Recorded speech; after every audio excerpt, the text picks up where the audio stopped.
So in all of your, work in psychedelia, I mean, the reason I wanted to talk to you was I don't know, I got a sense of just like kind of like a real wisdom that's come from years of, being involved in psychedelics.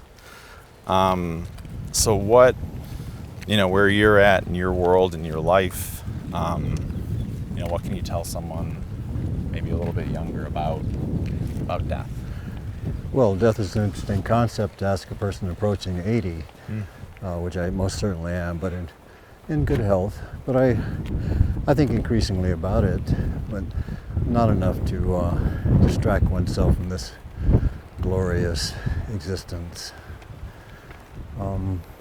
But pitching forward to that moment, you could look at it as a sorrowful ending and detachment from the beauty and friendships and love of this world.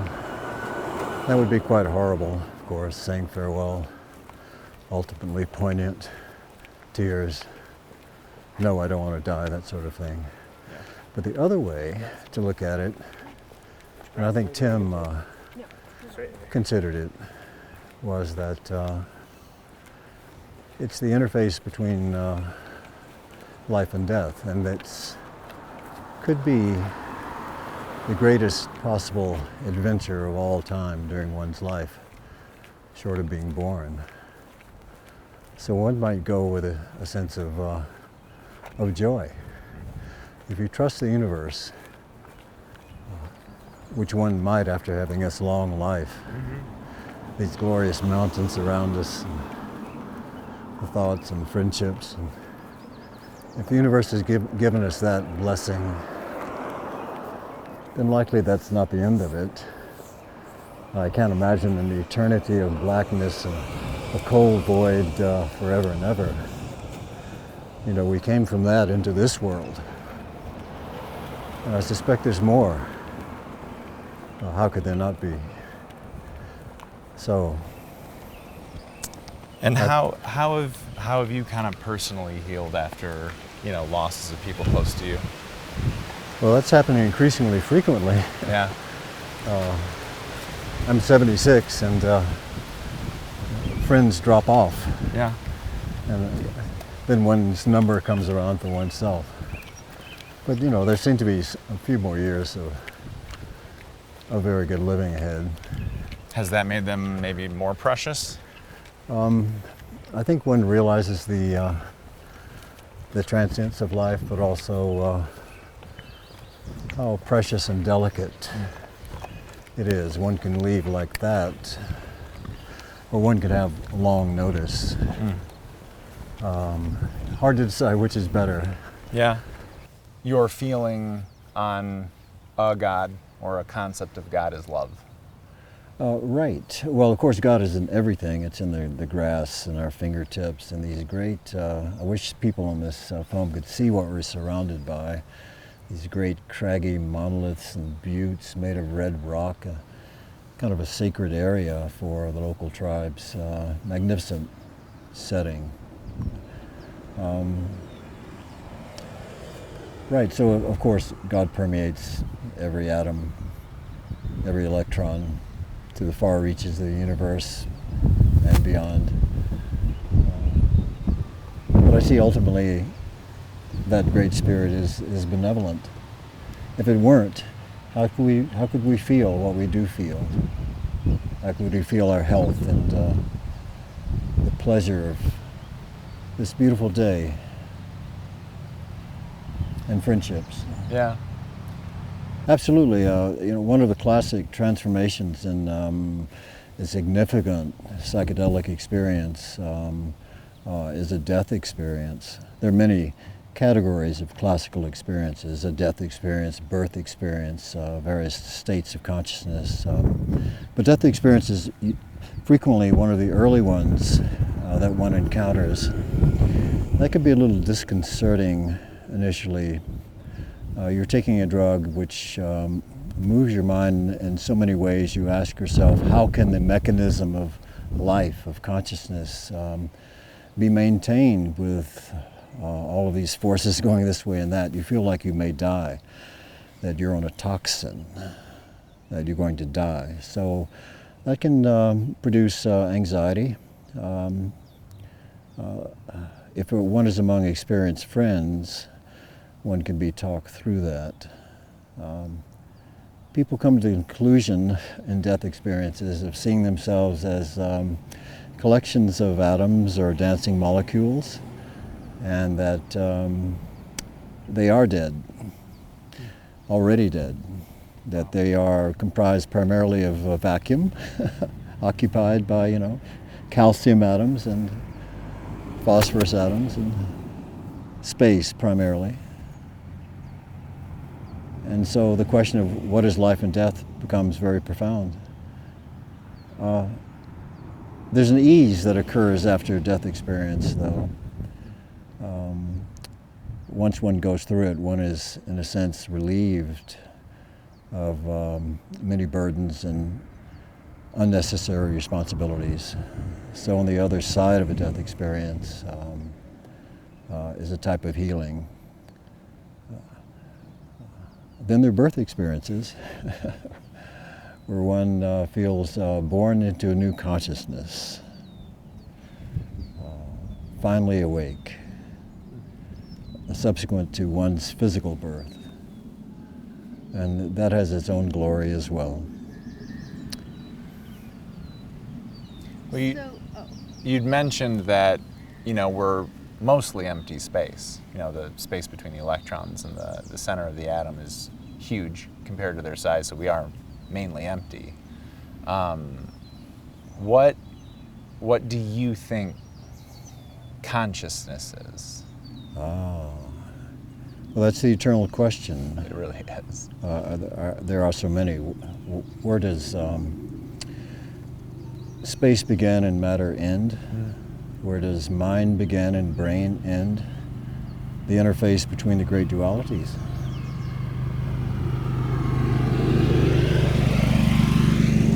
I think neuroscientists see consciousness as just a collection of neuroanatomical loci, if you will, that interact. We have our vision, we hear things, we feel things, we internally process thoughts, and the consciousness simply circulates among seeing, hearing, feeling, one's posture. It's almost a Buddhist concept that consciousness is only about 5 or 6 perceptions that constantly circulate among themselves. Notice, for example, right now, I notice that I'm seeing these marvelous plants. And I notice that I'm hearing the birds tweeting, the ravens in that far tree. And I can feel the warmth of my hands and the pressure of the grass beneath me. Meanwhile, multiple thoughts are occurring, appearing and disappearing.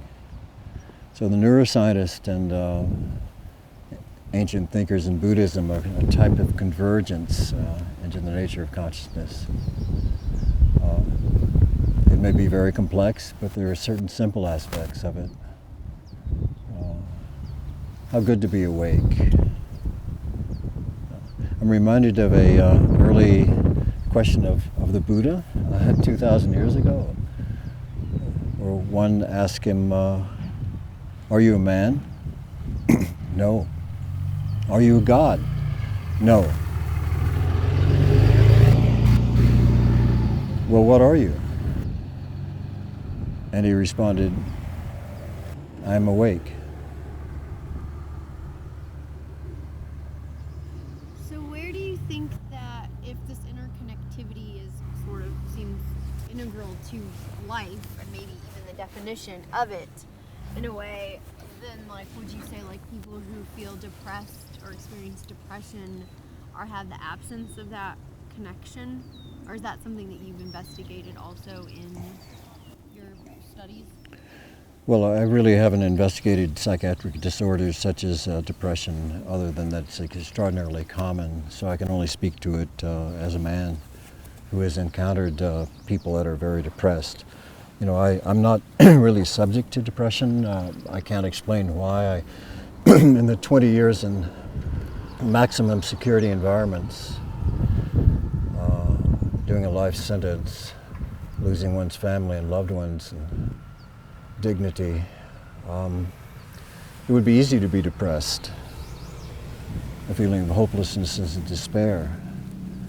But somehow I never felt that. I saw people spiral into curling up into balls, into depression, and you could see it in their drawn faces and their haunted eyes. But I was spared that. I found it helps to, if one is feeling low, to engage in some work. Work is very healing, some activity, something that has a future, something that has a promise, something that has a great positive change. And in my case, it was the struggle to return to my loving wife and family against all odds. Getting up in the morning and doing legal work and filing motions. I filed 1,000 motions, all denied, except the last one. So it's something of a miracle to even be able to talk to you like this. Yeah. So, for those that are depressed and have a great sadness, existential despair and sadness,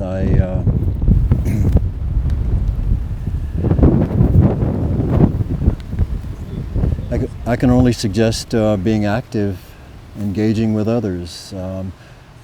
It helps not to focus so much on oneself, me, but to think of others, perhaps in more difficult situations. Look for others that are having problems and try to help them. That gets oneself out of this internalness, focusing on the I eternally, and opens one's heart to others, and that's a natural way to end a depression.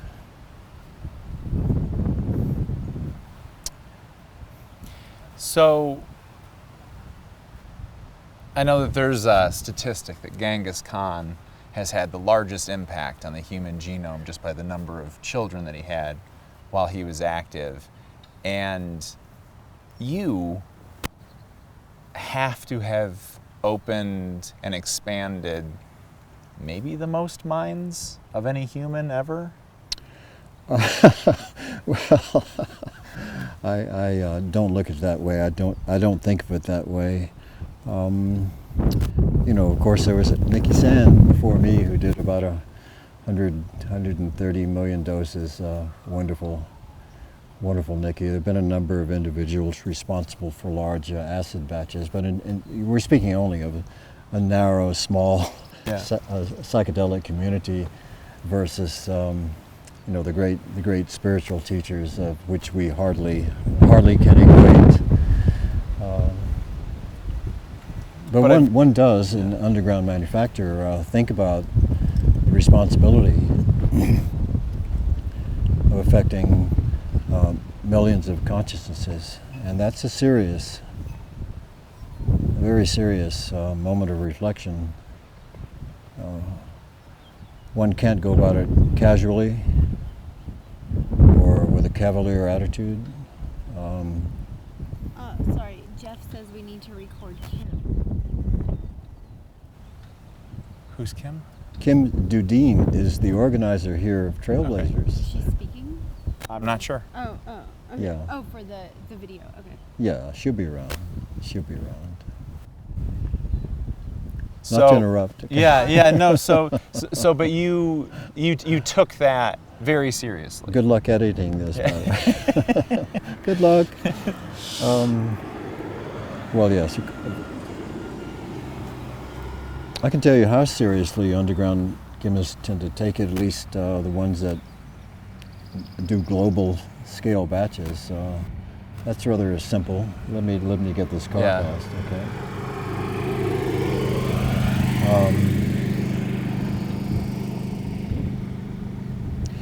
Let me frame it like Nicky Sand did. and perhaps I did. There's a period in an underground laboratory where the swirling mixture of chemicals becomes psychoactive. And it's not uncommon at that moment for underground manufacturers to offer a prayer. Offer a prayer that this substance be benevolent in the world, that it might heal suffering, that it bring peace and tranquility and affection to many minds. And only with that particular prayer or blessing would these materials go out into the world. And that's an absolute necessity, to respect medicine. I would suggest that most employees of the pharmaceutical industry, even those doing antibiotics, regard their medicines the same way. And how do you feel now that you have had this almost like humanity-changing impact on the world? How does that feel as a person? It sounds a little unusual for you to frame it like that, because I don't think about that so much or dwell on it. Whatever I've done is minor, but I hope in that minor effort there's been a favorable influence, and so I don't regret things, and I feel very positive about the past and the future. I just hope that what was done reverberates among everyone. We all do things in our own way.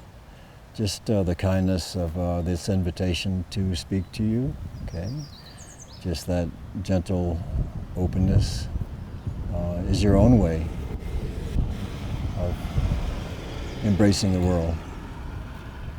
So we all have our little methods, and yours is no less than mine. Interesting. Do you have anything else, Ro? I guess for you, is there one can you identify one of the most profound or the most profound experience you've had? Have you had a most profound experience on one of your journeys? Yes, I can do that. It's a story I tell sometimes. Was it me that had this experience? Possibly. I'll let the listener intuit it. I'm still under, government control. There was a time in a remote lab far, far away where an individual at 2 a.m. was decanting 10 million doses of acid into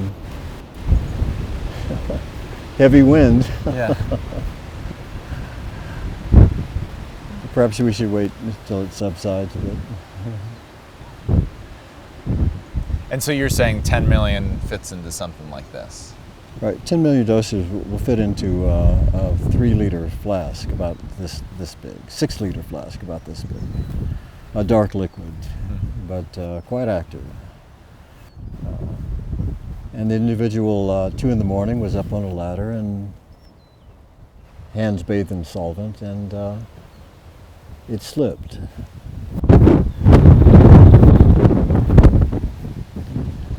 The solvent was methylene chloride, which goes through skin rather instantly, through gloves and skin instantly, carrying with it whatever is dissolved in it, in this case 10 million doses of LSD. So the individual shrieked, fell off the ladder into the floor, into a large puddle of methylene chloride, and 10 million doses of LSD drenching him from head to foot. Oh my. What an experience that might be. Shall I finish the story?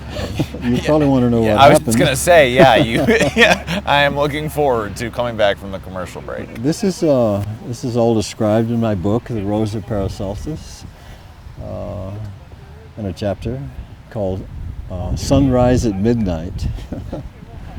Well, naturally one got off instantly. In other words, in seconds, one is as high as one has ever been personally, and probably as high as any human has ever been. And then the great question was one going to die in seizures, twitching on the floor? No human had been exposed to that quantity. But there's no way to, of course, call an ambulance because the whole site was just a large laboratory. And the medevacs would find that most curious. So it was a question between dying and going to jail in that moment. So what happened? There was a rush, of course, to the shower head, hanging on the shower head, stark naked, furiously scrubbing this sticky LSD freebase off a very skin surface. And lots of praying.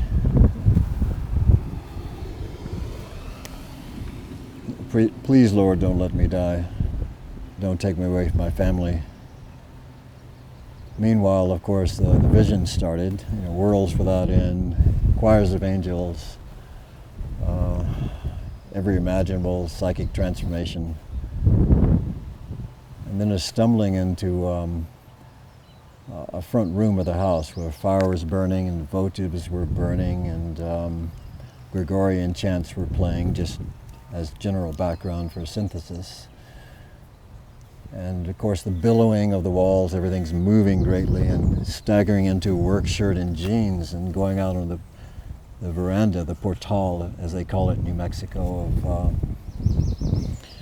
of a remote site, adobe house, and enormous desert outside of Los Alamos, stretching on a full moon night before one, and just sliding down the wall, waiting, the first 15-minute peak of this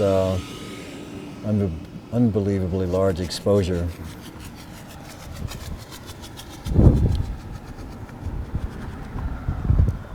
And the question is, what happened? What happened at that moment? Well, it was a perfectly clear night in the desert. Beautiful full moon hovering over the horizon.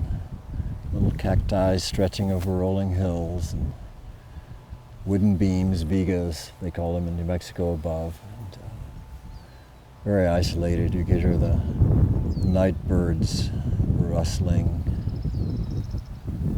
Soft wind moving about, and I noticed the ground was like jewels,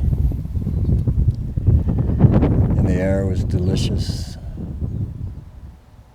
like the perfume of goddesses and lovers.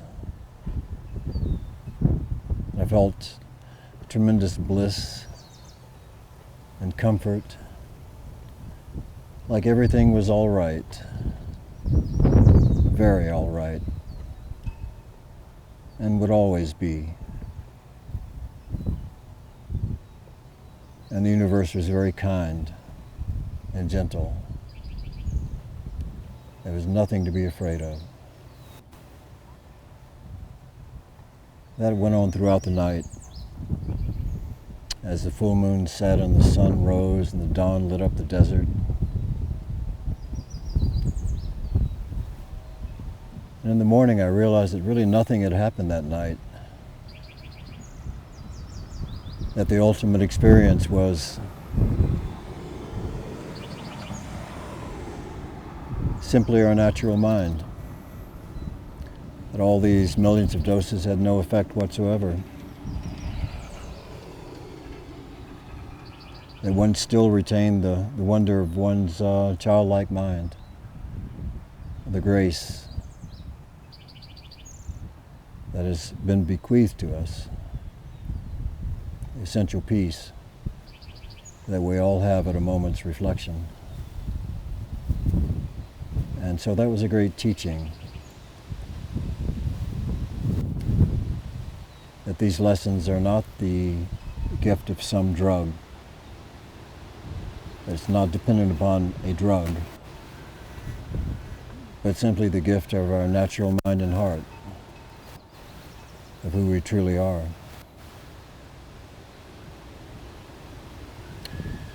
And so with that realization, I felt very refreshed and energized. It was a beautiful morning. I had a little food and juice and went back to work. Amazing. What'd your wife say? I wasn't married at the time. Okay. I figured you'd be in big trouble. Yeah, these sites tend to be alone. Okay. Yeah. So and then it was over after like 12 hours or something. You didn't think last week. That's amazing. After the first 15 minutes, it was like nothing had happened at all. Wow. Yeah, it's like it is now. Wow. Yeah. Cool. That was Incredible. life-changing. And I really do think you're on like the Mount Rushmore of human consciousness. And I understand that you might not feel that way, but I think if you look at what these drugs do and how much you made and how many people took it, I mean, I think that you are the Genghis Khan of opening minds. I can't recall ever being described as Genghis Khan. Certainly do admire his extended family. Yeah. By the way, I wish people could see where we're sitting. I'm not sure if you can. They're just magnificent, huge buttes. Even living in New Mexico, I haven't seen anything quite like this. We're up a box canyon with 1,000-foot high crags on all sides.